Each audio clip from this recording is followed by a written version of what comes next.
بسم الله الرحمن الرحيم صاد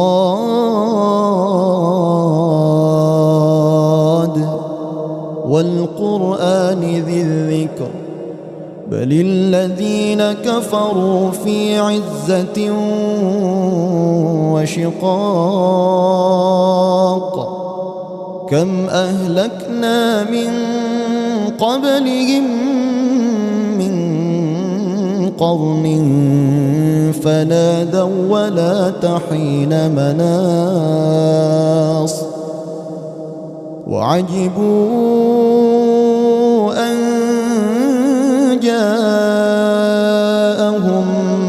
منذر منهم وقال الكافرون هذا ساحر كذاب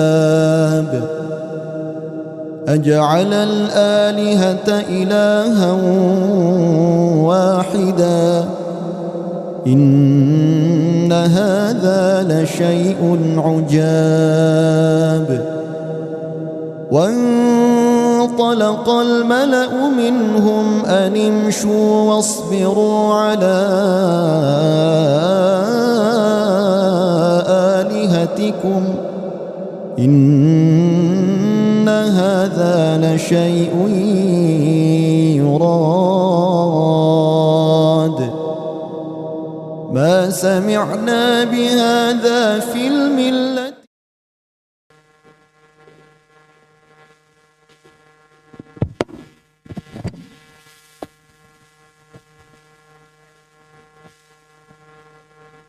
بسم الله الرحمن الرحيم. السلام عليكم ورحمة الله وبركاته. إن الحمد لله نحمده ونستعينه ونستغفره ونعوذ بالله من شرور أنفسنا ومن سيئات أعمالنا من يهده الله فلا مضل له ومن يضلله فلا هادي له أشهد أن لا إله إلا الله وحده لا شريك له وأشهد أن محمدا عبده ورسوله وصفيه من خلقه وخليله أدى الأمانة وبلغ الرسالة ونصح للأمة وكشف الله به الغمة وجاهد في الله حق جهاده حتى أتاه اليقين وتركنا على محجة بيضاء ليلها كنهارها لا يزيغ عنها إلا هالك. اللهم فصل وسلم وزد وبارك وأنعم وكرم ومجد على عبدك ورسولك محمد صلى الله عليه وعلى آله وصحبه وسلم. اللهم إنا نسألك علما نافعا ونعوذ بك من علم لا ينفع. Bapak Ibu yang dirahmati Allah Subhanahu wa taala, calon tamu Allah Haji 1447 Hijriah. Kita sudah melaksanakan manasik online beberapa kali.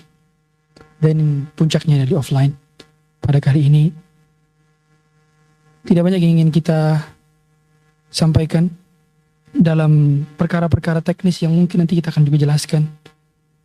Tapi satu hal yang ingin saya tekankan sejak awal. Kalau Bapak Ibu masih ada yang menganggap haji ini adalah holiday, Bapak Ibu tidak akan pernah bisa mendapatkan kenikmatan haji. Tidak akan bisa. Kalau Bapak Ibu masih menganggap haji ini hanya sekedar perjalanan biasa, atau sekedar perjalanan seperti kita ke negara-negara lain, atau ke tempat-tempat lain, dan cara memperlakukannya sama seperti negara-negara dan tempat-tempat lain, Bapak Ibu tidak akan dapat apa-apa. Percaya saya. Apa yang kita lakukan dan kita tanya ketika kita pertama kali ke tempat yang belum pernah kita lakukan, ke tempat yang belum pernah kita hadiri dan belum pernah kita kunjungi. Biasanya kita nanya, apa di sini makanannya? Apa di sini wisatanya? Apa di sini wahananya? Kalau Bapak Ibu perlakukan hal yang sama dengan Arafah, Bapak Ibu perlakukan hal yang sama dengan Mina, Bapak Ibu perlakukan yang sama dengan Muzdalifah, Bapak Ibu tidak akan dapat apa-apa. Tidak akan dapat apa-apa. Karena yang Allah janjikan bukan makanan enak di sana. Yang Allah janjikan bukan kasur empuk di sana. Yang Allah janjikan bukan pemandangan alam yang indah di sana. Yang Allah janjikan surga. Jadi kalau Bapak Ibu di sana nyari makanan enak, Bapak Ibu di sana nyari kasur yang empuk, Bapak Ibu sedang nyari kenyamanan fisik, Bapak Ibu tidak akan mendapatkan kenyamanan hati. Tidak. Bayangkan, kalau ada sebuah kerajaan, ada raja, ada perdana menteri, ada prajurit-prajuritnya. Tatkala seorang raja, dirinya merasa tidak nyaman, bad mood, uring-uringan. Siapa yang pertama kali merasakan ketidaknyamanan dari itu? Itu akan berdampak kemana? Ke seluruh prajurit-prajuritnya, ke seluruh menteri-menterinya. Karena rajanya tidak nyaman. Karena ketidaknyamanan raja akan berpengaruh terhadap kebijakan raja. Bapak Ibu tahu? Hati kita adalah rajanya. Hati kita adalah raja. Artinya kalau hati kita tidak benar-benar serius, kita atur, kita kelola, tidak benar-benar sedang berharap, tidak sedang benar-benar kita buat nyaman, maka senyaman apapun kasur yang kita sedang rasakan, makanan seenak apapun di lidah, tidak akan pernah merasakan rasa nikmatnya ketenangan. Karena rajanya tidak diberi kenyamanan. Makanya mengapa Ibnul Qayyim ketika pertama kali menyebutkan tentang ibadah haji, beliau tidak menyebutkan ini perjalanan atau ibadah biasa. Ibnul Qayyim mengatakan fa'ammal hajju fasya'nuhu akhar. Adapun haji, maka dia dimensinya berbeda. Haji, dia dimensinya berbeda. Masih ingat tahun lalu ketika Haji Furoda dikabarkan seluruh dunia tidak keluar kecuali Mujamalah saja beberapa? Sempat kita dengar ada diskusi di kalangan asatidzah kita, para ulama-ulama, tentang berkenaan dengan tidak wajibnya haji di Indonesia. Kita dengar itu. Dan itu ranah fatwa yang sudah selesai di kalangan para asatidzah. Tapi poinnya, saya dikabarkan tentang bagaimana suasana diskusi itu, dan saya tergelitik dengan salah satu ungkapan salah satu ustadz yang berikan statement di diskusi itu. Beliau bilang, haji ini bukan kewajiban. Haji ini bukan sekedar kewajiban. Jadi meskipun haji adalah rukun Islam yang kelima, seandainya haji tidak diwajibkan, jemaah akan tetap berangkat haji. Karena haji adalah ibadah kerinduan. Haji adalah ibadah cinta. Haji adalah ibadah yang berbeda dengan ibadah-ibadah lain. Kalau kita sholat, kita bisa sholat di mana saja. Kalau kita puasa, kita bisa puasa di mana saja. Tapi untuk berhaji, kita harus berada di satu titik yang sama, dengan waktu yang sama, dengan jutaan orang di tempat yang sama. Kita tidak bisa haji di sini, meskipun ada ornamen Ka'bahnya. Kita tidak bisa haji di Masjid Imam Blok M Square, meskipun ada ornamen Ka'bahnya. Butuh satu titik yang sama, di waktu yang sama, dengan atap langit yang sama. Dan itu haji. Maka Bapak Ibu Allah SWT, berkali-kali kami ingatkan, yang berangkat bukan badan Bapak Ibu sekalian, yang berangkat adalah hati Bapak Ibu sekalian. Berkali-kali kami ingatkan bahwa kita berangkat menuju Allah. Kita berangkat menuju rumah Allah. Kita berangkat bukan sekedar destinasi karena berangkat. Kita berangkat karena ini undangan. Kita berangkat bukan karena sekedar pengen berangkat. Kita berangkat karena Allah mengundang kita. Rabbul Alamin mengundang kita. Maka dia ada ibadah yang ajaib. Undangan itu telah tersampaikan ribuan tahun yang lalu. Dan masih sampai saat ini orang mengumandangkan labbaik Allahumma labbaik. Meskipun sudah ratusan ribu tahun barangkali, atau puluhan ribu tahun dari jarak Nabi Ibrahim kepada kita, tapi kita masih mengucapkan labbaik Allahumma labbaik. Bapak Ibu Allah SWT, kami ingin ingatkan perkara haji adalah perkara berdoa. Dan kemampuan kita untuk berangkat, kemampuan kita untuk beribadah, itu sangat erat kaitannya dengan doa. Jadi Bapak Ibu mau semuanya ngeluarin uang di depan saya, hari ini, di detik ini, tidak ada yang benar-benar bisa menjamin kita bisa benar-benar mendapatkan taufik menangis di Arafah, bercucuran air mata di Muzdalifah, merengek di Mina. Tidak akan benar-benar ada yang benar-benar bisa menjamin kita bisa benar-benar maksimal beribadah di sana, kecuali taufik dari Allah. Dan kata Ibnu Qayyim, taufik sangat erat kaitannya dengan doa. Taufik itu bukan seberapa kuat fisik kita. Taufik itu bukan seberapa well prepare kita semua dalam menyiapkan ini. Bukan seberapa cerdas kita menyusun itinerary. Bukan seberapa gamblang dan jelas penjelasan tour leader dan owner. Enggak ada kaitannya. Semua kaitan dengan doa Bapak Ibu sekalian. Dan taufik itu selalu menyelimuti dan mengikuti keberadaan doa.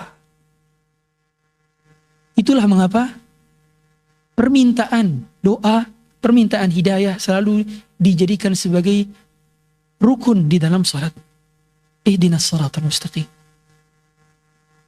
Karena kita tidak ada yang bisa tanpa taufik dari Allah. Sehingga selain Bapak Ibu juga berdoa agar Allah mudahkan semua prosesnya, maka Bapak Ibu pasrahkan hati Bapak Ibu sekalian. Karena siapapun yang sedang menunggu antrian, seyoganya dia sedang beribadah juga. Bukankah menunggu ibadah adalah ibadah? Jadi niatkan penantian kita pun adalah ibadah. Bahkan menunggu waktu sholat, dari waktu sholat ke sholat adalah fahuwa fi shalah, kata Nabi SAW. Orang yang menunggu sholat, dari sholat ke sholat, maka dia sedang sholat. Jadi orang bisa mendapatkan pahala sholat meskipun tidak sedang sholat, hanya karena sedang menanti waktu sholat. Dan itu sholat. Bagaimana dengan haji? Bagaimana dengan penantian yang berdegup kencang, yang hari-hari kita barangkali memikirkan, tapi jangan terlalu difikirkan menjadi prioritas utama sehingga itu menjadi salah satunya ibadah. Jangan. Maksud saya, semua kita hakikatnya diberikan tanggung jawab ibadah bukan untuk haji saja. Tapi kita ada ibadah yang lain dan fokuskan yang di depan mata. Karena urusan yang berangkatkan kita itu urusan Rabbul Alamin. Jadi Ibu hanya tinggal menyelesaikan apa yang Bapak Ibu mampu lakukan, sisanya pasrahkan kepada Allah Azza wa Jalla. Dan terkait dengan itu, kami sudah sampaikan berkali-kali juga dalam setiap manasik. Rangkaian teknis sangat mudah difahami. Kalau kita perhatikan, ibadah haji itu hanya sekitar 6 hari, 8, 9, 10, 11, 12, 13. Hanya sekitar 6 hari saja. Dan bisa dihafal, bisa kita fahami. Sebagaimana Bapak Ibu sudah berkali-kali pernah mengadakan acara ada rundown. Seperti itu mudah sekali. Tapi orang yang benar-benar hadir hatinya di 6 hari ini, itu sangat bergantung sejak hari ini bahkan kemarin-kemarin. Kehadiran kita itu sangat bergantung dengan hari-hari ini bahkan kemarin-kemarin. Makanya saya ingatkan kembali, ketika berada di Arafah, ketika berada di Mina, ketika berada di Muzdalifah, ketika melempar jamarat, itu semua rangkaian yang isinya adalah ibadah juga. Kalau kita perhatikan, apa yang dilakukan ketika di Mina? Apa yang dilakukan ketika di Mina? Di Mina di hari Tarwiyah, tanggal 8. Tanggal 8, kita, kalau yang ideal memang kita sudah berangkat menuju Mina. Bahkan sebagian ada yang sudah gladi resik, dia sudah lihat, sudah cek tenda-tenda di Mina. Tendanya di mana di Mina. Hari Tarwiyah, Di hari itu bahkan dia sudah bisa untuk mengambil niat. Labbaik Allahumma hajjan. Dia sudah bisa untuk mengucapkan Allahumma hadhihi hajjatun la riya'a fiha wa la sum'ah. Kalau kita perhatikan, satu-satunya ibadah yang ada statement, ya Allah ini haji, ini ibadah yang tidak ada riya dan sum'ah, hanya haji dan umrah. Anda perhatikan, adakah niat salat ya Allah ini salatku tidak ada riya, tidak ada sum'ah? Tidak ada perkataan kata itu. Zakat, puasa, tidak ada. Tapi untuk haji dan umrah, Nabi sampaikan Allahumma hadhihi hajjatun la riya'a fiha wa la sum'ah. Allahumma hadhihi umratun la riya'a fiha wa la sum'ah. Karena ibadah ini adalah ibadah yang paling rentan, rawan salah niat. Paling rentan dan rawan belok niat. Paling rentan dan rawan untuk salah peta. Kalau kita tidak kendalikan sejak awal. Dan penjaga niat itu paling berat Bapak Ibu. Amalan yang paling berat kata para ulama adalah jaga niat. Amalan paling berat itu bukan amalan fisik, tapi amalan hati. Makanya kata Sufyan Ats-Tsauri, "Ma 'alajtu syai'an ashadda 'alayya min niyati."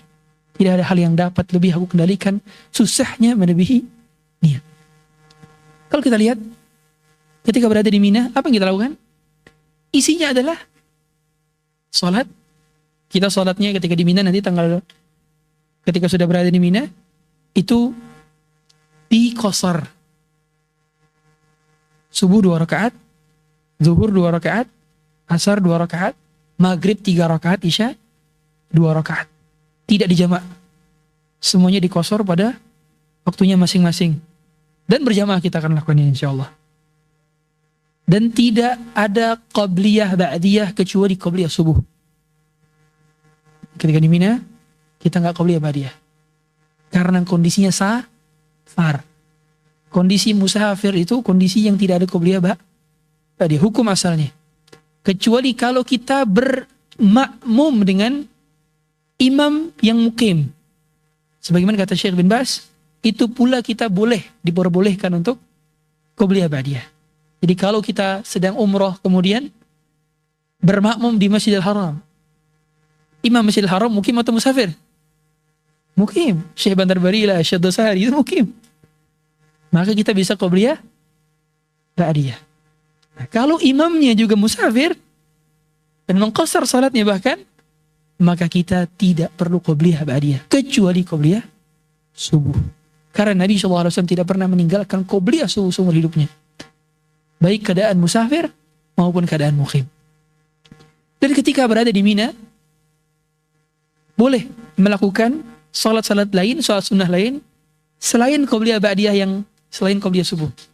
Jadi boleh salat, para ulama mengatakan boleh salat duha, boleh salat malam, dan boleh salat-salat sunnah lainnya. Sisa itu ngapain? Maka kita bisa membaca Quran, berzikir, dan ingat Bapak Ibu sekalian Allah Subhanahu wa taala, haji adalah ibadah yang sangat rentan kemabrurannya bisa ternodai gara-gara dosa. Dan dosa yang paling kita khawatirkan adalah dosa lisan. Dosa lisan. Coba latihan 1 hari tanpa komplain. Coba. 1 hari tanpa komentar. Kalau hari ini ada yang sudah terbiasa, Anda biasa makan, komentar, makanannya kurang enak, enakan yang sebelah. Jangan lakukan itu ketika haji. Bapak Ibu, ingat, kita ini diundang. Kalau yang menjadi tamunya ternyata bilang makanannya gak enak, kasurnya gak empuk, antriannya panjang, yang pemilik rumahnya sudah pasti tahu. Kalau kita bertamu ke rumah orang, pemilik rumahnya belum tentu tahu kalau kita komentar. Tapi pemilik rumahnya adalah Rabbul Alamin. Ya'lamu ma fis sudur. Bahkan Allah sudah mengetahui sebelum kita berucap. Masih berani mengucapkan nanti komentar-komentar hal-hal yang notabene kurang ideal? sudah ditanamkan sejak awal. Karena paling banyak, sebagaimana tadi Kang Uki jelaskan, ujian terbesar jemaah haji adalah sabar. Kesabaran. Makanya mengapa ibadah haji itu ibadah jihad. Yang Nabi SAW sampaikan, jihadun la qitala fih. Jihad yang tidak ada peperangannya. Orang ketika jihad, itu gak ada yang ideal. Apakah orang ketika jihad masih mikirin dia harus makan restoran bintang 5? Orang ketika jihad masih mikirin dia harus pakai pakaian yang paling ideal. Dia harus gak boleh kena noda sama sekali. Orang jihad, pertarungan. Dan kita sedang bertarung melawan syaitan. Makanya mengapa ketika seseorang berhaji, dimensi jihad yang harus selalu dibawa dalam hatinya. Perasaan sedang berjihad. Dan itulah mengapa dalam perjalanan haji, masalah yang kita harus terus ulangi adalah permasalahan pengontrol niat kita. Sehingga di setiap hari, dalam 6 hari ini, Bapak Ibu yang dirahmati Allah SWT, Bapak Ibu berjuang melawan terganggunya niat. Niat yang berubah-ubah itu yang perlu dilawan. Kemudian ketika kita berada di Arafah, jadi pada saat kita berada di Mina di tanggal 8-nya, maka kita sudah bisa berada di Arafah di tanggal 9-nya. Dan siapa yang datang ke Arafah di pagi harinya, maka nanti di pagi di hari Arafah jangan ngapa-ngapain kecuali tidur. Setelah sholat subuh tidur, istirahat. Karena waktu wukufnya baru dimulai di waktu zuhur, ba'da zuhur. Jadi di pagi hingga siang itu belum wukuf, belum masuk kategori wukuf. Makanya orang yang hadir di Arafah sebelum zuhur belum tercatat sebagai orang yang wukuf. Dan Nabi SAW mengatakan al-hajju Arafah, haji adalah Arafah. Kenapa? Kata para ulama, karena mu'zamul arkan, kebanyakan rukun dan inti rukun adalah di Arafah. Meskipun rukun haji bukan hanya Arafah, ada tawaf ifadah, ada melempar jamarat, ada mabit. Tetapi inti sari daripada haji adalah di Arafah. Artinya kalau di Arafah kita diberi taufik oleh Allah Ta'ala untuk maksimal berdoa, akan dimudahkan. Di Muzdalifah kita berdoa, di Mina kita berdoa, di depan Safa, Marwah kita berdoa, ketika tawaf kita berdoa, dan setelahnya kita akan mudah berdoa. Tapi kalau di Arafahnya gagal, di Arafahnya malah mikirin ini kok gerah. Bayangkan Bapak Ibu, kalau ada orang yang di depan matanya ada berlian emas, yang sebenarnya dia tinggal ngambil doang, tapi dia nunggu ideal dirinya. Dia nunggu dia harus pakai parfum dulu untuk ngambil emasnya. Emas itu akan pergi dan hilang. Maka satu-satunya aktivitas yang dilakukan ketika wukuf, setelah tentunya kita mendengarkan khutbah Arafah. Khutbah Arafah itu sebelum zuhur. Jadi Bapak Ibu nanti kita mendengarkan khutbah Arafah di tenda masing-masing. Kemudian setelah itu kita mendengarkan azan. Kemudian salat zuhur dan asar 2 rakaat di jamak qasar, takdim. Para ulama mengatakan mengapa Nabi SAW mengqasar, supaya tidak terpotong waktu berkomunikasinya dengan Allah. Karena kalau seandainya, kan kalau di Mina tadi kan itu nggak dijamak, hanya qasar saja. Kalau di Arafah full 6 jam Nabi SAW berdoa. Karena kalau dipotong waktu sholat, kesulitan untuk mengumpulkan jemaah dan juga terpotong waktu berkomunikasi dengan Allah. Dan 6 jam berdoa itu tidak mudah. Mengangkat tangan 6 jam itu tidak mudah. Menangis 6 jam itu tidak mudah. Merengek 6 jam itu tidak mudah. Siapa yang mampu? Coba pakai timer. Sekali-kali angkat tangan. Jangankan begitu, kita tes saja nanti. Salat asar, dari azan ke iqamah, berapa menit kita mengangkat doa? Mengangkat tangan untuk berdoa. Berapa menit? Sedangkan kata Nabi SAW, ad-du'a bainal adhan wal iqamah la yurad. Tidak tertolak doa antara azan dan iqamah. Berapa menit? Berarti seperti itu pula kita mau berkomunikasi dengan Rabbul Alamin. Selama itu pula kita mau berkomunikasi dengan Rabbul Alamin. Kenapa banyak orang yang dia bisa ngobrol di warung kopi sama temannya berjam-jam? Bahkan di antara kita ada yang bisa kalau sudah nongkrong lupa waktu. Sudah ngobrol sama teman lupa waktu. Gak kerasa di jam segini. Coba hitung berapa jam nongkrong. Di-compare sama berapa jam berdoa. Perlu menjelaskan, kebanyakan orang gagal dalam berdoa karena dia tidak mengerti esensi berdoa. Gagal. Dianggap doa itu harus benar-benar dirinya menyusun susunan kosakata seperti layaknya pujangga dan penyair. Padahal doa Nabi dan Rasul, kalau kita lihat template-nya, itu gak ada template bakunya. Coba kalian lihat. Antara doa Nabi Ayub sama doa Nabi Musa, gak ada template-nya. Doa Nabi Ayub, Rabbi inni massani yadurru wa anta arhamur rahimin. Ya Allah, aku sedang tertimpa penyakit, musibah. Dan engkau sungguh maha penyayang. Sedangkan doa Nabi Musa, beda. Rabbi inni lima anzalt ilai min khairin faqir. Ya Allah, aku sangat fakir dengan segala hal karunia yang kau berikan.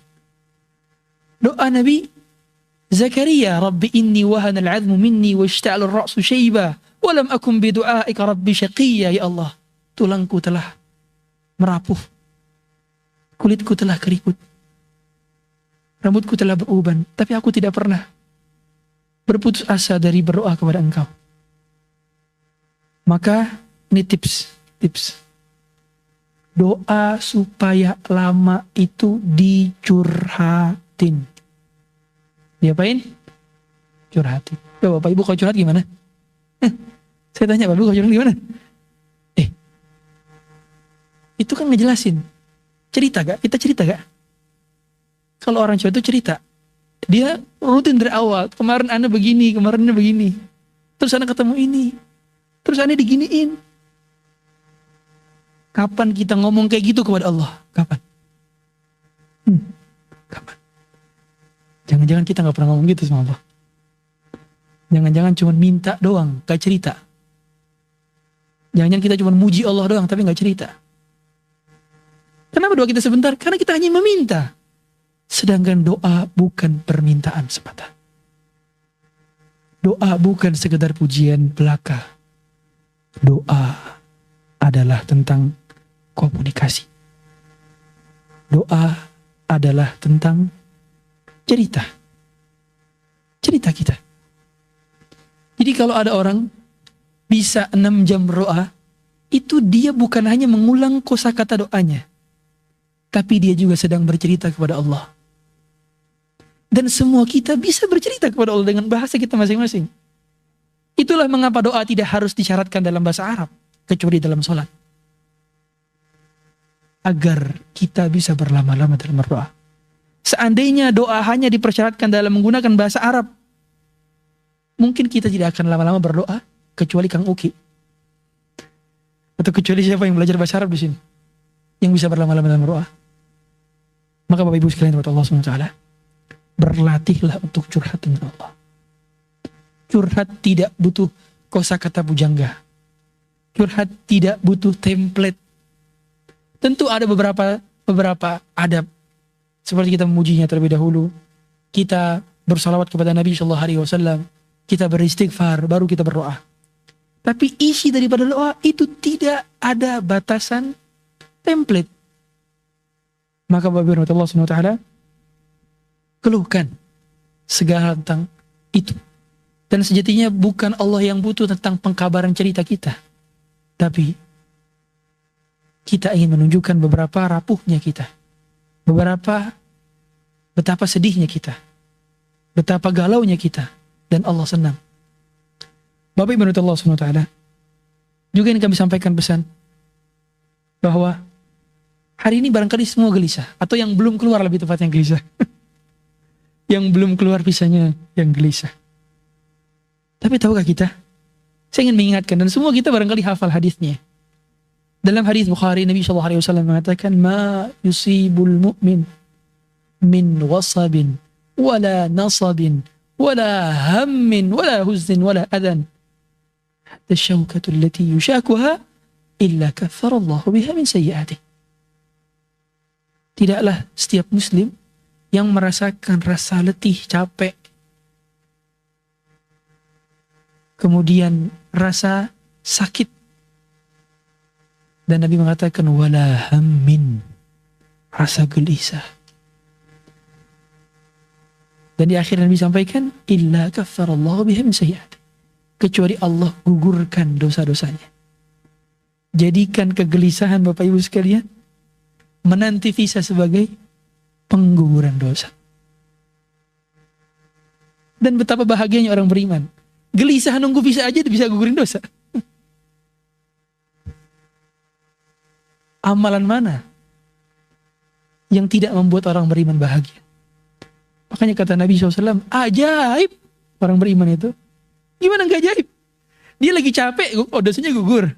Lagi sakit, dosanya gugur. Lagi sedih, wala huznin, dosanya gugur. Lagi galau, dosanya gugur. Bahagia menjadi orang beriman. Nunggu visa, dosanya gugur. Mindset orang beriman begitu.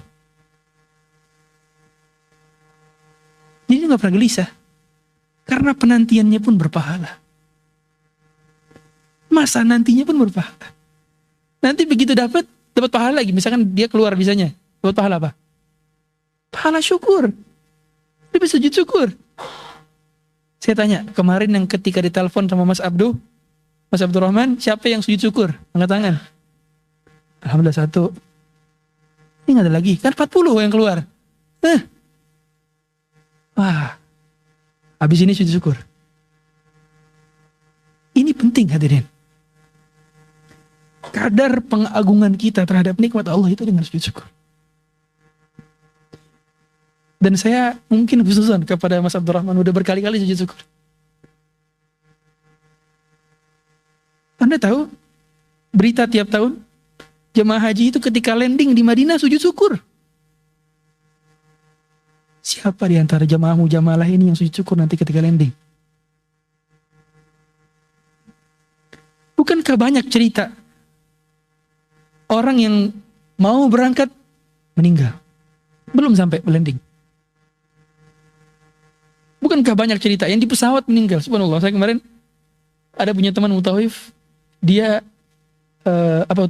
tour leader, itu turun di Oman gara-gara jemaahnya meninggal di pesawat, gara-gara anaknya udah teriak-teriak histeris. Akhirnya pilot landing duluan di Oman, dikuburin di Oman, belum sempat berangkat umroh. Bayangkan Bapak Ibu, landing itu kenikmatan. Jadi Bapak Ibu, kalau Bapak Ibu bermain dengan amalan hati Bapak Ibu sekalian, di rangkaian ibadah ini nih hanya perpaduan dan persinergian antara mainan ibadah syukur dan ibadah sabar. Jadi kita hanya bermain di dua ini. Ingat, mainan kita hanya dua. Ibarat kata, jadikan injakan pedal di kaki kita. Itu kalau nggak syukur, sabar. Syukur, sabar. Di sini mobilnya matic apa manual nih? Kalau matic kan dua doang. Kalau gas rem.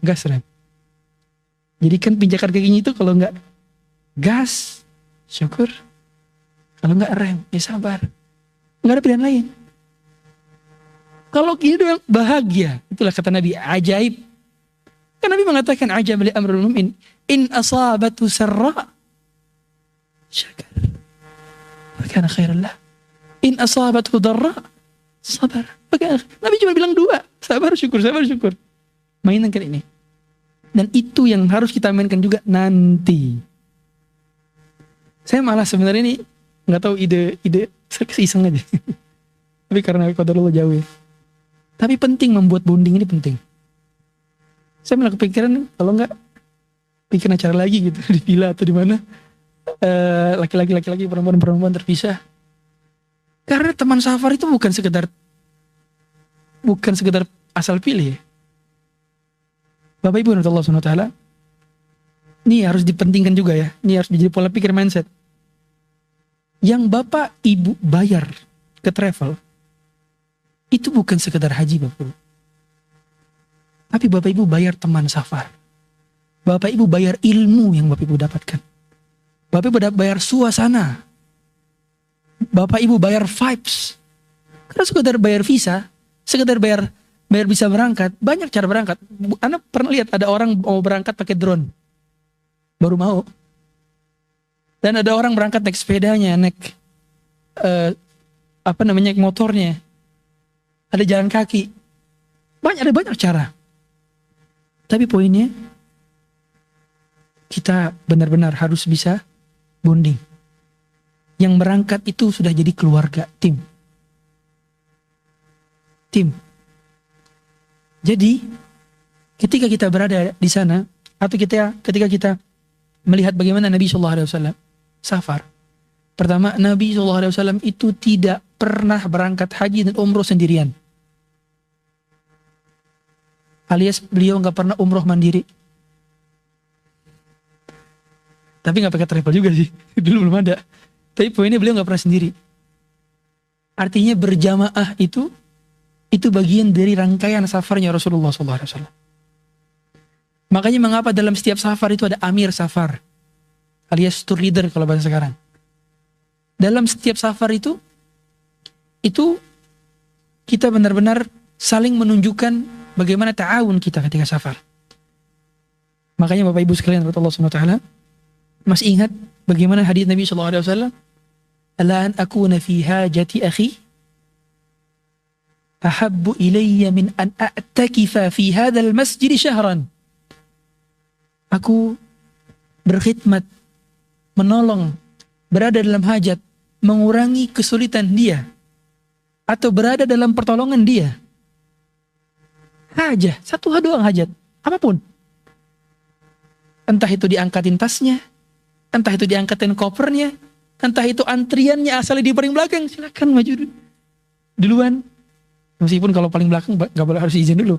Tapi kalau kita di paling belakang, dia mau duluan, silakan. Altruism, ithar. Atau sekedar hal-hal sederhana, diambilkan minum zam-zamnya. Ahbu ilayya min an a'takifa fi hadzal masjid syahran. Lebih aku cintai daripada itikaf di Masjid Nabawi 1 bulan. Itu yang ditolong akhi dalam konteks apapun. Hajatnya apapun. Apalagi hajatnya menjadi tamu Allah. Apalagi hajatnya ke rumah Allah. Apalagi hajatnya di tempat terbaik di permukaan bumi di tanggal 9 Dzulhijjah. Arafah. Tempat terbaik di tanggal 10, 11, 12, 13 di permukaan bumi di Mina. Lapangan terbaik di muka bumi di tanggal 10 malamnya di Musdalifah. Apalagi sedang berihram, apalagi sedang bertalbiyah. Jangan remehkan pertolongan kita selama nanti benar-benar kita beribadah di sana. Tapi menurut Allah SWT, sehingga saya berharap semua kita sudah kenal semuanya masing-masing, kanan kiri depan belakang, sebelum berangkat. Bisa gak kira-kira? Ini tantangan buat saya juga, tantangan buat jemaah juga. Karena ya 100 yang berangkat, berarti saya harus menghafal 100 nama. Dan Bapak Ibu punya kesempatan untuk menghafal 100 nama juga. Karena kita tidak tahu, kita punya potensi syafaat teman dari teman yang mana kita nggak tahu. Bisa jadi syafaat kita dari salah satu di antara jemaah haji ini. Kita nggak ada yang tahu Bapak Ibu. Dan Bapak Ibu menurut Allah SWT, ketika kita berada di Arafah, maka aktivitasnya itu hanya berdoa. Setelah mendengarkan khutbah, kemudian kita sholat, maka berdoa. berdoa. Nabi SAW berdoanya di atas tunggangan, di atas kendaraan. Oleh karenanya para ulama khilaf, lebih utama berdoa di atas kendaraan atau di tenda, atau berdiri. Ada yang mengatakan lebih utama di atas kendaraan. Mengapa Nabi memilih kendaraan ketika itu? Karena kata para ulama, karena itu lebih membuat lama berdoa. Karena tidak semua orang bisa berdiri lama. Makanya Nabi pakai kendaraan. Di belakangnya ada Usamah bin Zaid radhiyallahu ta'ala an. Tapi berkata Syekhul Islam Ibnu Taimiyah, kata beliau, yang lebih utama adalah yang dirasa paling khusyuk. Artinya, ketika seorang ada yang merasa lebih khusyuk berdiri, maka dia berdiri. Ada yang merasa lebih khusyuk duduk, maka dia duduk. Ada yang merasa lebih khusyuk di atas kendaraan, Cari yang paling merasa kita khusyuk. Dan itulah momen kita berdoa. Momen di mana banyak ratusan, jutaan orang yang doanya dibayar kontan, cash di Arafah. Rintihan, tangisan, itu kenikmatan yang gak bisa dideskripsikan. Bapak Ibu harus dapat itu. Harus dapat. Dan saya pun harus dapat itu. Karena percuma sia-sia kalau saya jadi pemimpin Bapak Ibu, saya gak dapat itu, percuma. Kita harus dapat itu. Hati kita jangan kosong. Jangan sampai ada orang yang bingung mau ngapain. Wallahi, Bapak Ibu sekalian, kita bayar bukan untuk bingung mau ngapain. Jangan sampai gak tahu mau ngapain. Di sana, aktivitasnya hanya dari perpindahan satu ibadah ke ibadah lain. Ibadah ke ibadah lain. Jadi ketika berada di Arafah, semua yang kita ingin ungkapkan kepada Allah SWT. Dan itu semua butuh taufik. Butuh taufik. Dan wukuf itu sejatinya berakhirnya sampai terbit fajar. Sehingga kalau ada orang dia baru sempat bisa wukuf malam, dia qadarullah macet misalkan masuk ke Arafah, atau dia ada halangan, kendala, sakitkah, dia baru bisa masuk di waktu malam, maka itu sah menurut para ulama. Karena terbitnya sampai batasnya sampai terbit fajar. Adapun pendapat sebagian ulama ialah sampai terbenamnya matahari. Jadi memang kita usahakan untuk bisa dapat di Arafah dari ba'da zuhur dan keluar Arafah ketika matahari sudah terbenam. Kemudian dari sana kita menuju Muzdalifah. Muzdalifah. Yang kita tahu kendala terbesar teknis pelaksanaan haji adalah apa? Perpindahan jutaan orang dari satu titik ke titik lainnya. Itu tantangannya. Ini jutaan Bapak Ibu. Tahun 2024 itu kalau nggak salah catat sampai 6 juta. 6 jutaan orang. Bayangkan seluruh dunia. Itu yang resmi. Yang tidak resmi lebih banyak lagi. Dan itu berpindah dari satu titik ke titik lainnya. Bayangkan. Ada yang bisnya telat. Ada yang cateringnya telat. Dan berbagai macam kendala-kendala lainnya. Kita hanya bisa melihat itinerary, rundown, seperti itu. Tapi nanti ketika di lapangan, ingat, kita hanya punya 2 injakan. Apa? Syukur, sabar. Mainkan itu. Jangan main yang ketiga. Dan ingat, semua bisa protes. Semua kita bisa protes. Siapa yang bisa protes? Tapi kita sedang di tempat yang Allah muliakan. Mubazir sekali lisan yang harusnya bisa digunakan berdoa malah komplain, malah protes. Dan kebanyakan protes pun gak bisa bermakna apa-apa. Kebanyakan protes pun gak bisa mengubah situasi apa-apa. Yang bisa mengubah situasi itu apa ya Bapak Ibu sekalian? Doa. Saya kenal betul ada seorang Ustaz Hafidhullah Ta'ala. Itu ketika catering datang terlambat. Catering. dan jemaah nggak makan sampai maghrib. Bayangkan. Ada ustaz yang saya kenal. Beliau berdoa itu sampai nangis-nangis minta catering.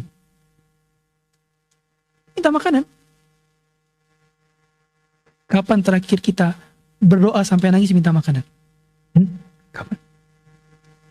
Kapan? Bapak Ibu, ini di Arafah. Di Arafah. Jangan sampai kita mencederai, apalagi komplain, apalagi debat. Ingat, Allah katakan di dalam Al-Quran, "Fala rafatha, wala fusuqa, wala jidala fil hajj." Kalau orang mabrur itu syaratnya harus apa? Tidak ada fusuk, tidak ada rafath, dan tidak ada jidal. Apa itu jidal? Debat. Kita semua bisa komplain. Kita bisa komplain ke travel, bisa komplain ke handling, bisa komplain ke syarikah, bisa komplain ke petugas. Siapa bisa kita komplainin? Tapi siapa yang bisa mengubah keadaan? Allah. Bapak Ibu gak bisa mengubah keadaan. Bahkan seringkali yang dituntut dan dikomplain gak bisa mengubah keadaan juga. Betapa sering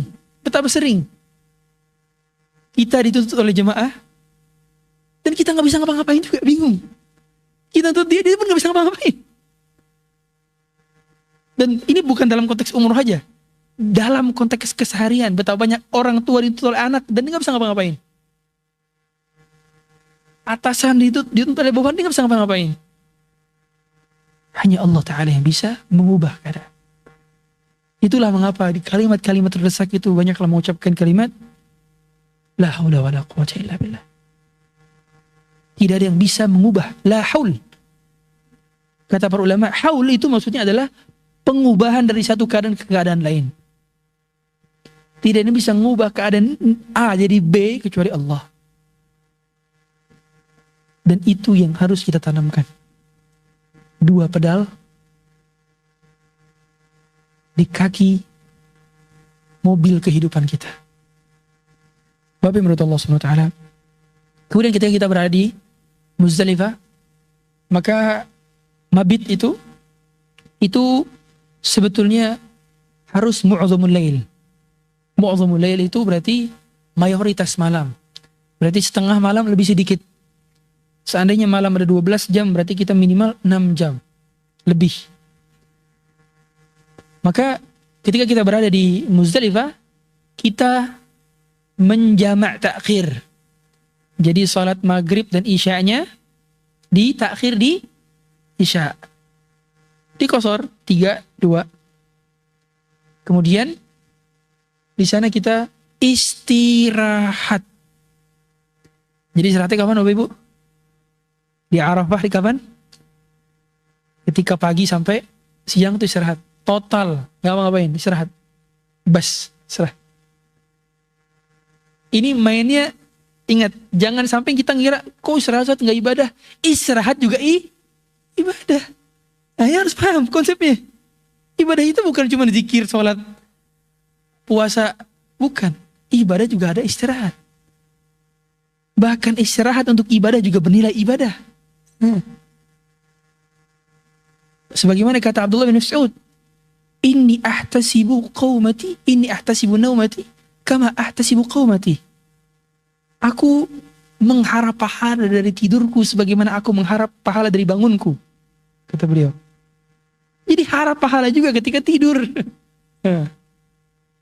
Makanya Bapak Ibu, kalau sudah, nah terutama nih, ketika nanti berangkat, itu ada namanya hari-hari Bapak Ibu jangan ngoyo. Jangan ngoyo itu apa ya maksudnya? Jangan capek-capek. Ya, ingat puncak haji kita itu kapan? 8, 9, 10, 11, 12, 13. Kalau kita nafar awal nanti kita lihat situasi. Kita nafar awal apa nafar tsani. Di situ puncak haji. Terutama nanti dari perpindahan arah Muzdalifah. Itu yang paling krusial. Ya. Di tanggal 9 ke 10 itu yang paling krusial. Udah mabit di Mina, udah tidak lebih sehektik tanggal 9 10. Maka sebelum hari-hari ini Bapak Ibu Nah, agak calming.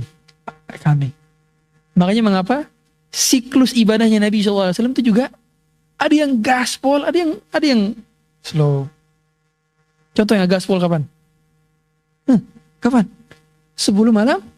Terakhir kana yajtahidu fil 10 al-awakhir ma la yajtahidu fi ghairiha. Beliau kan sangat ijtihad di 10 terakhir, enggak seperti yang lain sebelumnya atau sudahnya kan. Berarti di bulan Syawal kira-kira ngegas seperti 10 malam terakhir apa enggak? Enggak. Sama. Ada gasnya, ada remnya.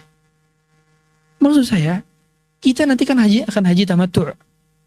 Kita akan umroh dulu. Kita akan bertalbiyah dan mulai mengambil niat itu nanti ketika dari hotel transit. Labbaik Allahumma hajjan. Allahumma hadhihi hajjatun la riya'a fiha wa la sum'ah. Kita akan bertalbiyah di hotel transit itu. Dan itu Bapak Ibu sekalian, sebelum itu kita berumroh dulu. Kemudian kita sudah berada di sana, maka aktivitasnya jangan terlalu padat. Jangan terlalu banyak janjian, jangan terlalu banyak belanja, jangan terlalu banyak, sekedarnya ibadah-ibadah sekedarnya. Maka nanti ketika sudah bertalbiyah barulah kita sudah memulai ibadahnya. Dan nanti Bapak Ibu Allah Subhanahu wa taala ketika berada di sana, semua possibility sangat mungkin terjadi. Saya tahu ada satu travel yang nggak dapat bus, udah dapat sana, itu nggak dapat bus. Saya ingin tanya Bapak Ibu, kira-kira kalau Bapak Ibu punya jabatan tinggi, katakan Bapak Ibu keponakannya Mas Gibran misalkan, bisa nelpon kapan aja.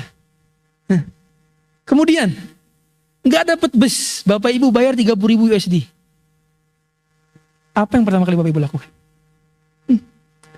Saya akan kamu tuntut kamu. Saya akan ada jelas, semua bisa disematkan kepada dia. Ya enggak? Gampang nyematinnya. Orang bisa komplain. Dan ketika berada di Arafah, saya tanya orang yang berangkat haji kira-kira punya duit apa kagak itu? Ini duit semua Bapak Ibu.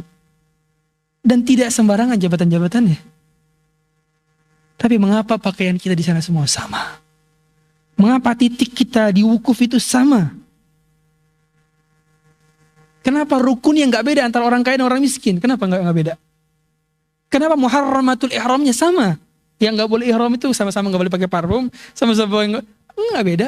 Jabatannya beda-beda, tapi kok nggak beda itunya? Poinnya apa Bapak Ibu? Jangan main di sana. Jangan justru malah komplain.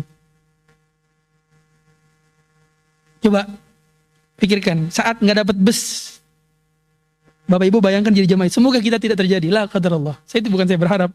Saya pun nggak mau. Tapi seandainya itu terjadi kepada Bapak Ibu sekalian, apa pedal yang akan dimainkan oleh Bapak Ibu? Sabar. Dapat pahala juga. Ya. Ini edukasi semacam ini dan menancapkan ini dalam hati itu nggak cukup manasik sekali. Yang ini nih, hal-hal semacam ini. Tapi kalau ngejelasin rangkaian Ramadan, tadi 5 menit juga beres. Beres. Kebanyakan gagal di sana. Dia pulang membawa gelar haji dari masyarakat, tapi tidak membawa gelar mabrur dari Rabbul Alamin. Gak bawa mabrur. Jadi panggil Pak Haji, Bu Haja, tapi gak mabrur. Karena yang mabrur itu yang tidak fusuk, tidak jidal, tidak rafath. Komplain termasuk jidal. Kata-kata kotor termasuk rafath. Bahkan termasuk fusuk. Dan kita tidak ingin bermain di sana. Bapak Ibu, saya berharap dan semua kita berharap, sekecil harta itu yang sudah Bapak Ibu keluarkan, itu kecil di mata Allah. Nggak ada yang besar di mata Allah. Yang besar di mata Allah adalah iman ya Bapak Ibu sekalian. Harta ini kecil semua. Jangan anggap ini besar yang kita keluarkan dibanding kenikmatan yang Allah berikan. Maka apa yang sudah kita berikan, yang kita keluarkan, jadikan ini sebagai haji yang mabrur. Yang berat itu bukan sekedar berangkat hajinya. Bukan sekedar berada di Arafah dan Mina dan Muzdalifahnya.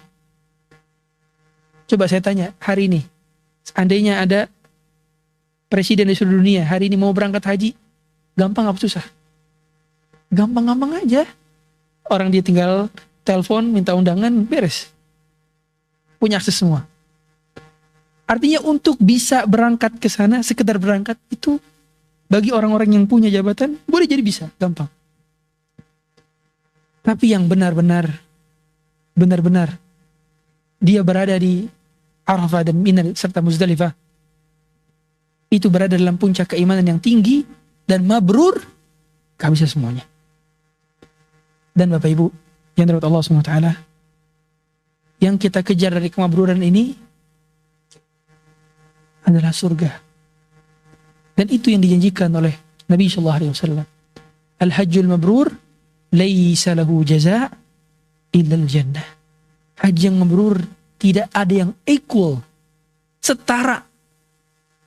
Artinya satu bumi ini, satu dunia ini gak bisa untuk membayar sebagai hadiah dari orang yang telah mabrur, gak bisa. Makanya surga yang baru mencukupkannya. Jadi jangan cari yang receh di haji ini. Jangan cari receh di haji ini. Jangan cari yang remeh-temeh di haji ini. Jangan cari yang ecek-ecek di haji ini. Kalau Bapak Ibu cari yang receh-receh, Bapak Ibu gak dapat yang puncak-puncak.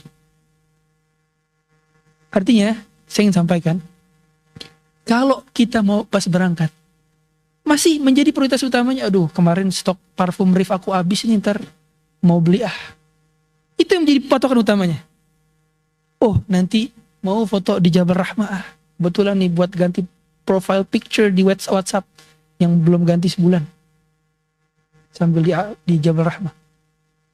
Oh nanti mau live Instagram nanti mau live Facebook. Ada pikiran-pikiran itu, kesampingkan dari sekarang.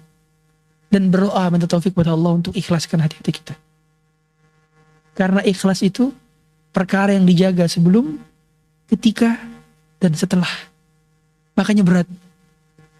Ikhlas gak main-main, pahalanya surga. Makanya berat. Bapak menurut Allah SWT, ketika kita berada di Muzdalifah, maka kita bermabit selama tadi minimal kurang lebih adalah setengah lebih sedikit malam. Kemudian kita insya Allah nanti akan mendahulukan tawaf ifadah dengan suasana yang crowded dan akan crowded. Meskipun kuota haji itu sudah sesuai dengan kapasitas yang disediakan oleh Arab Saudi. Makanya Bapak Ibu sekalian, Bapak Ibu sama sekali tidak mengambil jatah hak orang lain. Karena ketika visa keluar, hakikatnya visa itu telah atas pertimbangan ulil amri dan telah dipertimbangkan berdasarkan kapasitas dimensi crowd manajemennya. Jadi sepersekian ribu itu berapa meter persegi orang di sana. Udah ada pertimbangan itunya. Makanya ketika berada di sana ada hak dimensi kita di sana. Berarti emang tanah tersebut emang udah ditakdirkan untuk kita injak di tanggal-tanggal tersebut.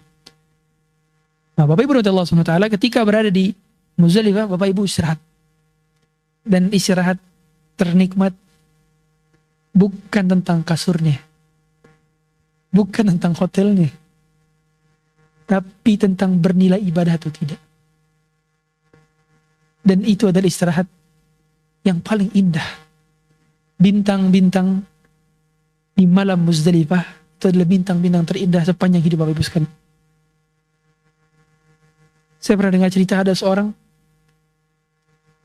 dia pernah nyobain seluruh jenis hotel yang mungkin Bapak Ibu semua sebutkan hari ini. hotel Accord, hotel-hotel di Palm Jumeirah, hotel-hotel di Paris dan New York yang sudah gak masuk akal harganya, di peak season. Barangkali dia sudah pernah nyobain itu semua. Kemudian ketika berangkat haji, dan dia akan berikan testimoni, dia mengatakan tidak ada yang lebih indah pemandangannya melebihi tidur beralaskan tikar dan sejadah yang seadanya, tanpa atap di atas kepala, hanya dengan menggunakan kain ihram, selimut kain ihram, bukan selimut mewah. Bahkan tidak kita nyobain.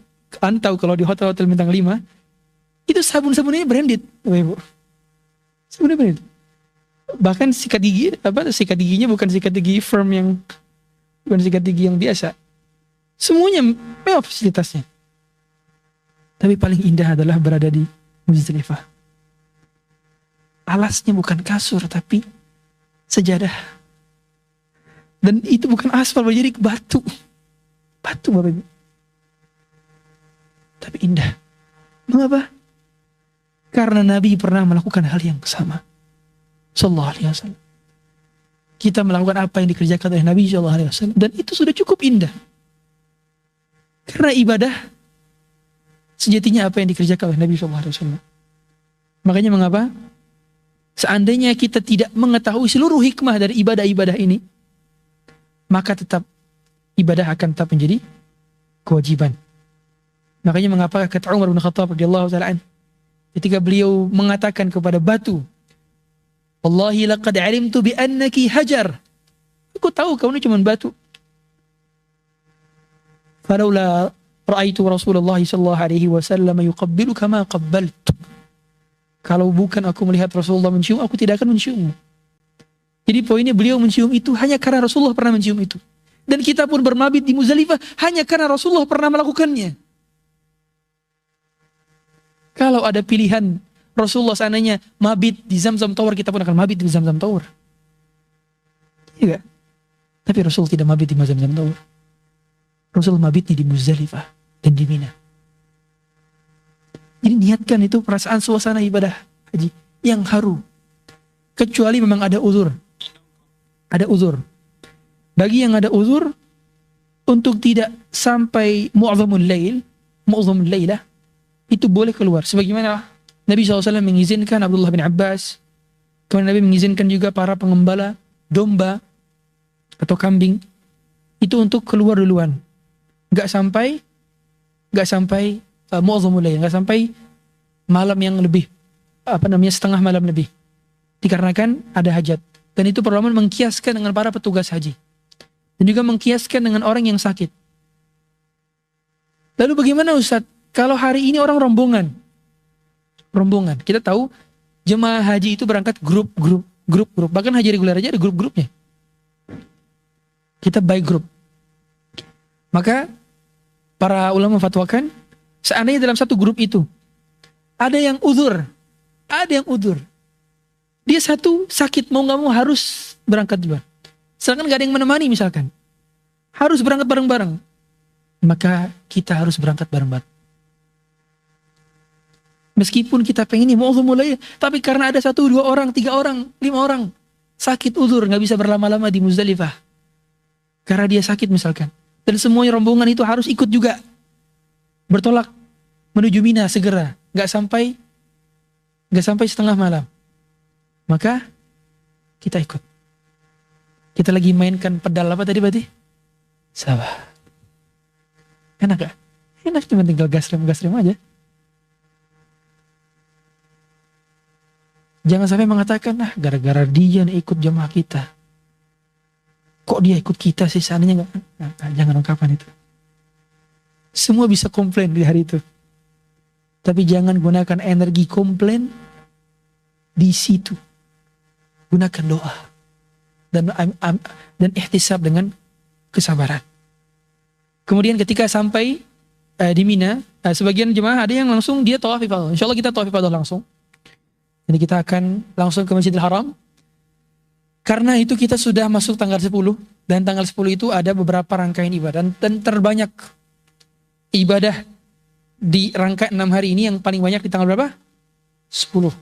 Karena ada melempar jumrah Aqabah, ada cukur, kemudian ada tawaf ifadah dan sa'i haji. Dan 3 ini dilakukan di tanggal 10. Ada beberapa yang memang tidak harus tanggal 10. Dan kita insya Allah akan tawaf ifadah. Jadi kita tawaf ifadah, karena kebanyakan jemaah itu biasanya langsung ke Mina, langsung melempar jumrah Aqabah dan mengakhirkan tawaf ifadah, atau sebaliknya. Maka kita insya Allah akan tawaf ifadah nanti. Kemudian setelah itu kita akan sa'i. Dan tadi disampaikan juga insya Allah akan diikhtiarkan menggunakan golf cart. Jadi lebih bisa untuk menjaga energi Bapak Ibu sekalian. Karena kalau berjalan kaki tentu energi lagi. Bapak Ibu bayangkan, Bapak Ibu pernah kan ketika berumroh setelahnya itu ngapain? Setelah umroh tepar, Kak, bener gak? Tepar. Tapi kalau orang umrohnya pakai golf cart biasanya nggak tepar, biasanya nggak tepar.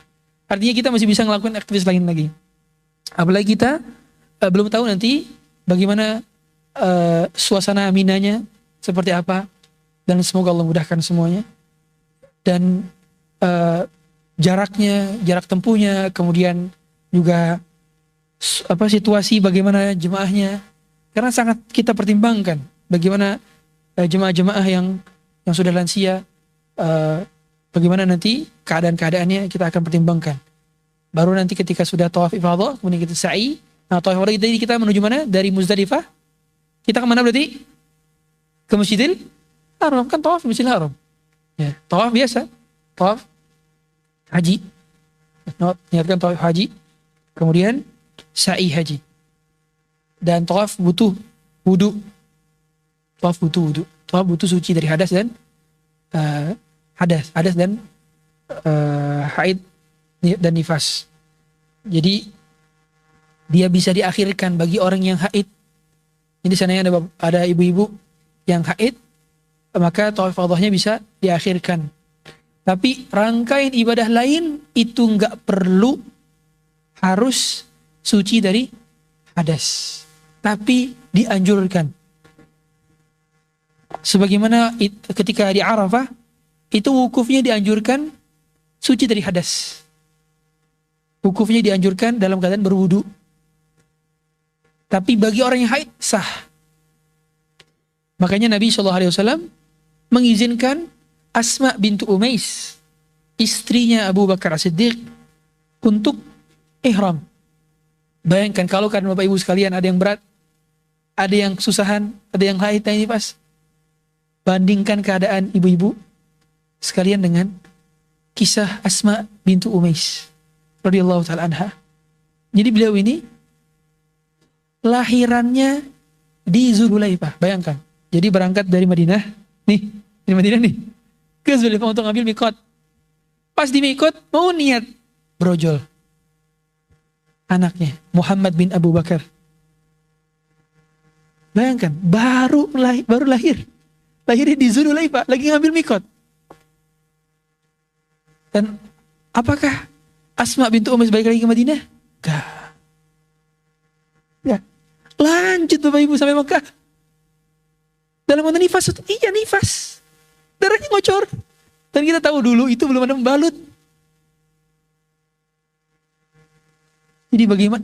Dan bayangkan, saya tanya, Asma bintu Umais itu bukan cuman nyeri sakit nifas, tapi dia sambil menyusui anaknya sepanjang perjalanan. Karena baru lahir. Anak baru lahir itu sangat butuh susu. Kalau anak balita masih bisa digendong sama yang lain. Dan dulu saya belum tahu apakah ditemukan teknologi pumping. Tapi poinnya berat. Dan Asma bintu Umais tetap berada di Arafah. Tapi tidak langsung tawaf ifadah ketika tanggal 10-nya. Dia diakhirkan. Makanya tawaf ifadah ini dia bisa kapanpun. Bahkan sebagian ulama berpendapat dia berlaku seumur hidup. Jadi seandainya orang ada yang qadarullah tiket pesawatnya langsung dia tanggal 14 Zulhijjahnya itu langsung pulang ke Indonesia, misalnya. Dan belum sempat thawaaf ifadah karena masih haid. Maka kapanpun dia ke Mekah, dia bisa thawaaf ifadah. Ini khusus thawaaf ifadah. Ya, thawaaf ifadah. Dan di tanggal 10 juga, kita juga disunahkan untuk, kita juga disyariatkan untuk menyembelih hadyu. Bayar dam. Karena kita hajinya haji tamat tuh. Nanti dikabarkan berapa biayanya. Tapi tentu kita tidak bawa kambingnya dari sini. Ya. Kalau Nabi SAW sunnahnya bawa kambing. Nabi itu haji bawa kambing, bawa unta. Ya. Untuk disembelih di sana dan dikasih daging-daging kepada fuqara Mekah. Ya, kita nggak bawa. Memang ada wacana kambing itu disembelih di Indonesia oleh Kementerian Haji. Enggak tahu Kementerian Haji apa, siapa yang lupa. Jadi fatwa, tapi semoga tidak. Karena itu banyak pelanggaran syariat di sana. Ya, memang itu haknya fuqara Mekah itu. Itu nggak bisa dibuat di Indonesia, nggak bisa. Ya. Nah, jadi semoga dimudahkan kita nanti acaranya. Kemudian kita sudah itu, jadi itu nggak perlu diurusin lagi. Tapi semoga kita diniatkan di dalam hati tanggal 10 itu kambing kita telah dipotong. Ya. Jadi tanggal 10 itu dipotongnya kambing-kambing yang sudah kita beli di Ihsan atau di aplikasi-aplikasi di Saudi. Itu dipotong serempak dan juga dibagikan. Biasa dipotong di waktu duha. Ya.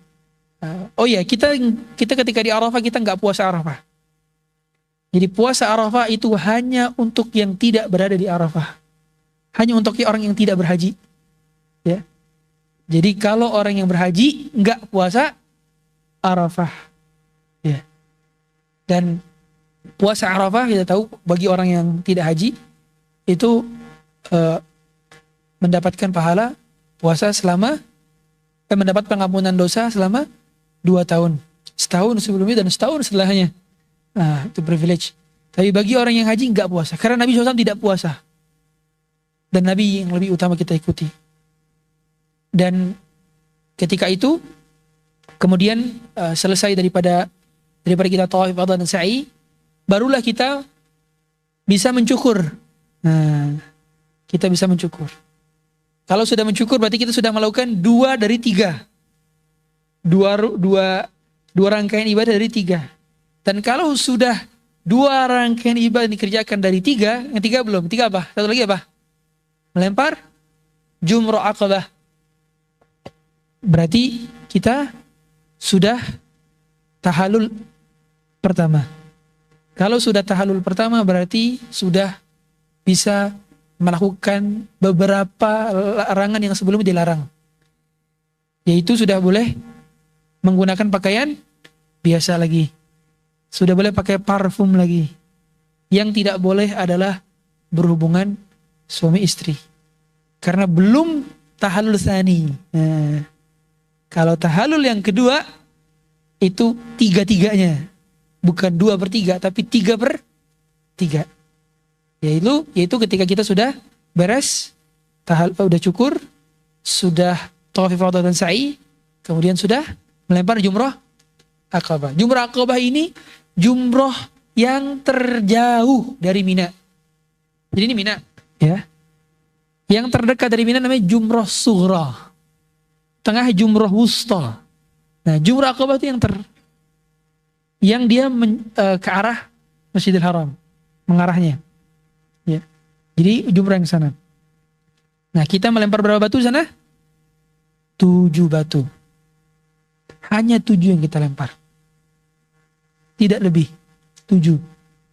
Dan pelemparan jumrohnya ini, nah, ini harus dengan batu. Gak bisa dengan selain batu. Kalau ada orang lempar pakai kayu, ada orang lempar pakai handphone, ganti handphone, lempar aja. Gak sah. Ngelempar pakai apa lagi? Nah, selain batu gak sah. Dan batunya itu adalah batu yang digunakan untuk merajam. Jadi batunya ukuran sedang, tidak kecil, tidak besar. Ya, tidak kecil, tidak besar. Tidak batu. Dan yang menjadi patokannya adalah dia masuk ke lubang. Dia masuk ke lubang. Pastikan masuk ke lubang. Artinya kalau ada orang yang dia lempar terlalu dekat, terus sampai mentok temboknya dan mantul keluar, maka belum terhitung satu. Belum terhitung satu. Jadi harus masuk ke lubang tuh, masuk. Ya. Kemudian yang kedua, dia harus niat ngelempar. Jadi kalau ada orang udah sampai sono, dia pegang nih, tiba-tiba kesenggol sama temennya, tek. Ya, kelempar. Berarti dia nggak ada niat ngelempar. Dan dia tidak melempar, maka tidak terhitung batu-batunya. Ya. Kemudian melempar jumroh di tanggal 7 ini, kita harus meniatkan bahwa kita sedang mentaati perintah Rasulullah SAW dan mengikuti sunnah Nabi Ibrahim alaihissalam. Kata Nabi SAW, "Asy-syaitanu tarjumun." Syaitan itu yang kalian rajam.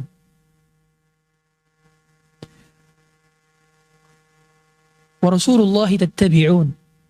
Dan Rasulullah yang kalian ikuti. Kita mengikuti sunnahnya Nabi Ibrahim dan sedang merajam syaitan. Jangan masuk was-was liberalisme. Karena ada sebagian orang yang dia ngerasa, ngapain sih kayak gini, apa faedahnya kayak gini. Ada kayak gitu. Dan dia sedang terwas-was oleh syaitan berarti. Karena syaitan tidak akan mau untuk kita melempar ke sana. Karena itu Allah yang perintahkan Nabi Ibrahim untuk melempar ke sana. Dan sunnahnya masih tetap berjalan sampai hari ini. Makanya niatkan untuk mengikuti sunnah Nabi Ibrahim, niatkan untuk melempar syaitan. Dan kata Nabi SAW itu tidak ada hari yang lebih menghinakan syaitan, adhar wa ahqar min yaumin nahar, daripada hari nahar. Hari nahar itu tanggal berapa? 10 Dzulhijjah. Jadi hari yang paling dibenci oleh syaitan sepanjang tahun itu hari 10 Dzulhijjah. Karena di situ bayangkan kita melakukan ibadah-ibadah puncak. Pertama, 10 Dzulhijjah itu masih masuk 10 awal Dzulhijjah. Yang bermakna apa? Seluruh amalan dicintai oleh Allah, lebih besar daripada jihad fisabilillah. Illa rajulun kharaja binafsihi wa malihi falam yarji' min dzalika min syai'. Kecuali orang yang keluar harta dan jiwanya dan dia tidak pulang dengan keduanya. Artinya dia meninggal dan mati syahid. Yang kedua, di tanggal tersebut kita juga mengikuti sunnahnya Nabi Ibrahim alaihissalam dalam hal melempar jumrah Aqabah. Dan juga kita mencukur rambut. Maka itu ibadah-ibadah besar. Dan juga ibadah apa lagi? Ibadah menyembelih. Ibadah menyembelih di situ juga, di hari itu juga. Dan kata Nabi SAW, kita tahu bahwa tetesan darahnya itu sudah sampai kepada Allah. Keridhoannya sebelum tetesan darahnya itu sampai ke jatuh ke tanah. Ridho Allah sudah sampai sebelum darah jatuh ke tanah. Karena yang sampai kepada Allah bukan darah dan dagingnya. La yanalallaha luhumuha wala dima'uha walakin yanaluhu at-taqwa minkum. Allah, yang sampai kepada Allah adalah takwa-takwa kita. Dan ketika tahallul juga kita meniatkan untuk menjadikan rambut-rambut kita bercahaya. Karena kata Nabi SAW, tidak tersisa syi'aratun min ra'sihi, satu helai rambut, kecuali nanti akan dijadikan nurun yaumil qiyamah, cahaya di hari kiamat. Tetapi Bapak Ibu sekalian, karena untuk Bapak-bapak, karena Bapak Ibu akan umroh dulu baru haji, pada saat tahallul pertama, ketika umroh, rambutnya jangan dihabisin. Jadi cukur biasa saja. Biasanya udah ngerti juga. Tukang cukurnya udah ngerti. Dia gak akan botak. Dia akan cukur biasa. Gak botak. Ya. Barulah ketika nanti sudah mau tahallul tsani, pada saat kita tahallul untuk haji, barulah kita botak. Ya. Jadi kecuali yang udah nggak ada rambutnya. Kalau udah nggak ada rambutnya gimana Ustaz? Apa yang dicukur? Kalau udah nggak ada rambutnya, maka dia pakai gunting atau pakai mesin cukur, cuman formalitas digini doang. Dah. Imraul Musa dalam bahasa fikihnya. Ngejalanin mesin cukur. Kalau sudah botak lontos duluan. Kemudian di hari itu pula, kita melempar jumrohnya nanti di tanggal 11, 12, 13, itu kita melempar jumroh di setiap ba'da zuhur. Tetapi kebijakan Arab Saudi beberapa tahun terakhir itu ba'da zuhur tutup. Baru buka itu ba'da asar. Jadi sengaja ditutup semua, baru bukanya ba'da asar. Sedangkan yang sunnah adalah ba'da zuhur. Kenapa kok gitu Ustaz? Ini atas pertimbangan biasanya kalau cuaca musim panas. Dan pertimbangan kesehatan. Karena ketika lagi terik-teriknya, dan bayangkan perjalanan berkilo-kilo, itu luar biasa. Banyak yang tidak bertahan. Maka kita tahu, kaedahnya dalam istilah agama adalah la darara wa la dirar. Tidak boleh ada yang membahayakan. Segala kemudaratan itu dihilangkan. Atau diminimalisir seminimalis mungkin. Makanya mengapa kebijakan yang terakhir yang kami ketahui itu pada asar baru buka. Tetapi kita akan melihat nanti sikonnya. Tapi yang jelas orang dia bisa melempar jumrah, dia batasnya tadi sampai terbit fajar. Jadi kalau ada yang bisa baru malam maka tidak masalah. Sebagaimana pernah ada pengembala kambing yang juga minta izin ke Rasulullah SAW untuk melempar jumrohnya malam dan dia diizinkan. Nanti kaidah para ulama, kalau dia ada uzur boleh dia mengakhirkan melempar jumrohnya selama tidak lewat dari tanggal 13 Zulhijjah. Artinya 13 Zulhijjah itu 13 Zulhijjah sore. Berarti kalau sudah masuk maghrib itu sudah masuk waktu 14 Zulhijjah. Dan tidak ada melempar jumroh di tanggal 14 Zulhijjah. Nah, makanya mengapa seseorang yang dia ada uzur itu banyak kemudahan-kemudahan dalam syariat. Bahkan ketika ada seorang uzur, dia nggak bisa melempar, dia bisa mewakilkan. Tapi syarat mewakilkannya harus yang mewakilkan itu sudah melempar jumroh duluan. Misalkan Bapak Ibu ada yang mewakilkan kepada saya, karena ada uzur, sakit misalkan. Satu orang wakilkan lempar jumroh saya, baik. Kemudian saya harus lempar untuk saya dulu. Untuk hari itu, barulah saya melempar untuk Bapak Ibu. Dan ingat, melempar jumroh itu di setiap hari berarti ada 3 jumroh yang dilempar. Jumroh apa? Sughra, wusta, aqabah. Masing-masing 7. 11, 12, 13. Kalau sehari itu ada berapa berarti? 21 batu Pak, yang dilempar. 21 kali 3, 63. Ditambah 7 di hari 10, tanggal 10-nya. Berarti berapa batu total yang terlempar? 70. 63 tambah 7. 70 batu. Ya. Nah, insya Allah sudah ada batunya yang disiapkan. Ya, Pak Abdurrahman. Kalau nggak salah udah ada batunya kalau Haji Mujabalah. Tapi kalau nggak ada nanti kita nyari sendiri. Nyari di Muzdalifah. Ketika perjalanan. Tapi kalau nanti kita dari Masjidil Haram, dari perjalanan dari Masjidil Haram ke sana kita cari ya batunya. Kemudian ketika sudah melempar, nanti kita nafar awal apa nafar tsani? Kira-kira Pak Abdurrahman, nafar awal apa nafar tsani?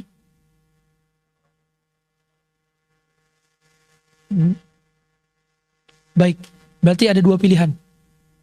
Ada 2 opsi dan ada 2 kesempatan. Bisa nafar awal nafar tsani karena ada 2 2 pilihan. Alhamdulillah apartemen kita di dekat Jamarat bisa berjalan sehingga bisa nanti pulang duluan di tanggal 12 Sebagaimana Allah Ta'ala yang memperbolehkan, faman ta'ajjala fi yawmin fala itsma alayhi wa man ta'akhkhara fala itsma alayhi liman ittaqa. Yang mau duluan di nafar awal silahkan, maka dia keluar di tanggal 12 Zulhijjah. Kalau dia mau nafar tsani, maka dia keluar di tanggal 13 Zulhijjah. Dan keduanya sama-sama diperbolehkan dan sama-sama diberikan keluasan. Hanya saja ketika kita mengambil nafar tsani, berarti waktu kita berada di Mina lebih lama. Waktu kita berdoa lebih lama. Waktu kita membaca Quran lebih lama. Tapi sama ketika di 3 hari di Mina itu, salatnya sama-sama di qasar, di waktunya masing-masing. Ya, 2 subuh, 2 zuhur, 2 asar, 3 maghrib, 2 isya. Dan ketika berada di Mina, maka Bapak Ibu sekalian, insyaallah kita pun akan mengisi juga dengan kajian-kajian. Kita akan berusaha untuk mengisi dengan kegiatan bermanfaat. Dan jangan isi 1 detik dengan yang tidak bermanfaat. Posisi Bapak Ibu di Mina di tanggal segitu, itu impian jutaan orang.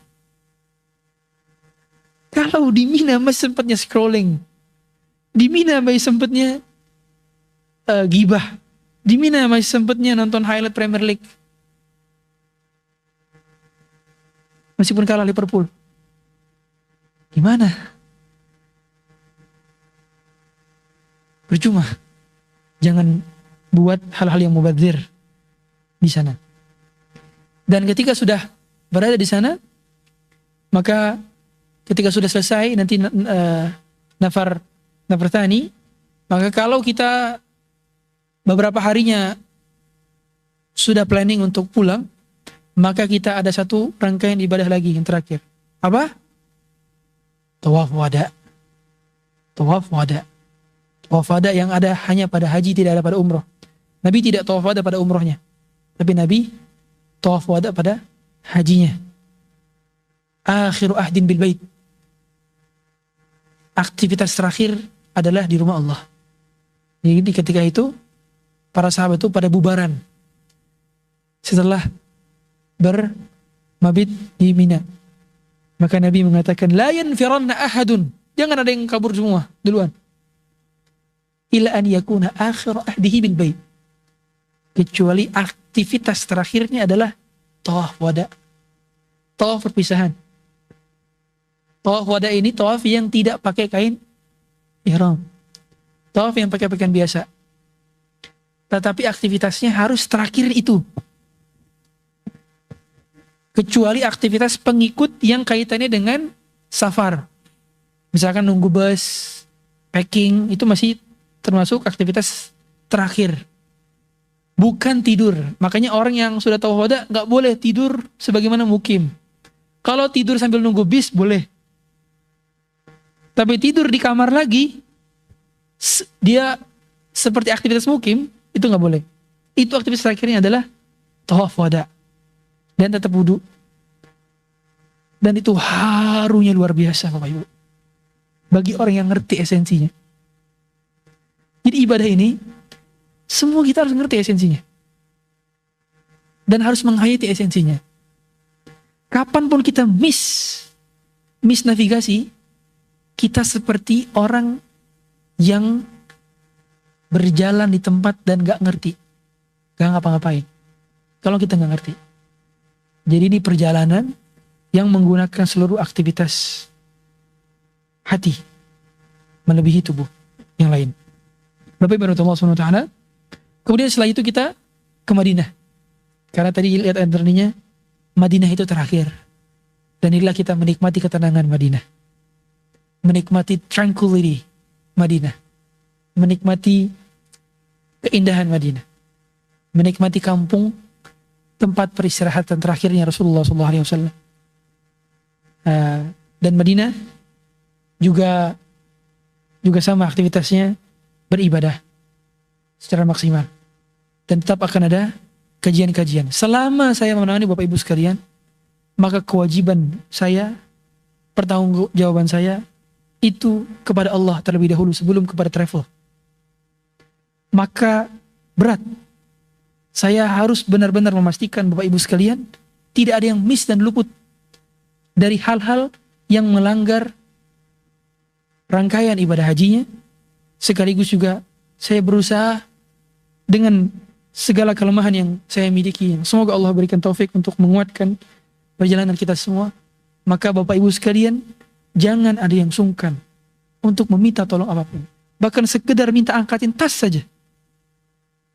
Bapak Ibu jangan sungkan. Dan kita semua sejatinya juga adalah hamba-hamba Allah. Jadi jangan pernah ada yang menganggap, oh ini karena ustadz, ini karena apa. Enggak ada. Enggak ada. Karena sejatinya yang paling bertakwa itulah yang mendapatkan posisi tertinggi dari Rabbul Alamin. Bapak Ibu Allah SWT,